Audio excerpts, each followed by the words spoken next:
Indian വ്യവസായ മേഖലയിലെ അധികായരായ ടാറ്റ ഗ്രൂപ്പിൽ രൂപപ്പെട്ട സംഘർഷം പറഞ്ഞൊതുക്കാൻ കേന്ദ്ര സർക്കാർ ഇടപെടൽ. 2 മുതിർന്ന മന്ത്രിമാർ ടാറ്റയുടെ 4 പ്രമുഖരുമായി ഡൽഹിയിൽ ഈ ആഴ്ച കൂടിക്കാഴ്ച നടത്തും. രത്തൻ ടാറ്റയുടെ മരണശേഷം ടാറ്റ ട്രസ്റ്റിൽ ഉയർന്ന അഭിപ്രായ വ്യത്യാസങ്ങൾ ടാറ്റ സൺസിന്റെ പ്രവർത്തനത്തെ ബാധിക്കാതിരിക്കാൻ ഉദ്ദേശിച്ചാണ് സംഭാഷണമെന്ന് എക്കണോമിക് ടൈംസ്.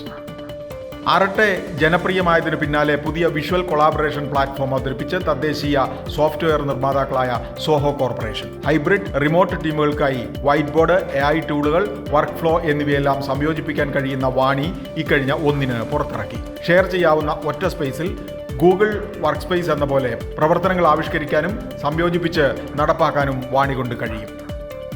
മാഗി എന്നോ മാഗിസൺ എന്നോ പേരിലുള്ള ഒരൊറ്റ പ്രഷർ കുക്കറും ഇനി ഇന്ത്യയിൽ ഇറങ്ങില്ല. നെസ്ലയുടെ ട്രേഡ് മാർക്കായ മാഗിക്ക് സമാനമായി മാഗിസൺ പ്രഷർ കുക്കർ ഇറക്കിയ Shankeshwar utensils and appliances private limited ഈ ഉറപ്പ് നൽകി ഡൽഹി ഹൈക്കോടതിയിലെ പകർപ്പവകാശ കേസ് ഒത്തുതീർപ്പാക്കി. മാഗിസൺ ട്രേഡ് മാർക്ക് ഉപേക്ഷിക്കുമെന്നും കമ്പനി.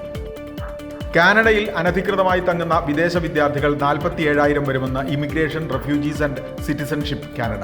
സ്റ്റുഡന്റ് വിസയിൽ കാനഡയിലെത്തി വ്യവസ്ഥകൾ ലംഘിച്ച് തങ്ങുന്നവരാണ് ഇതിൽ ഭൂരിഭാഗവും.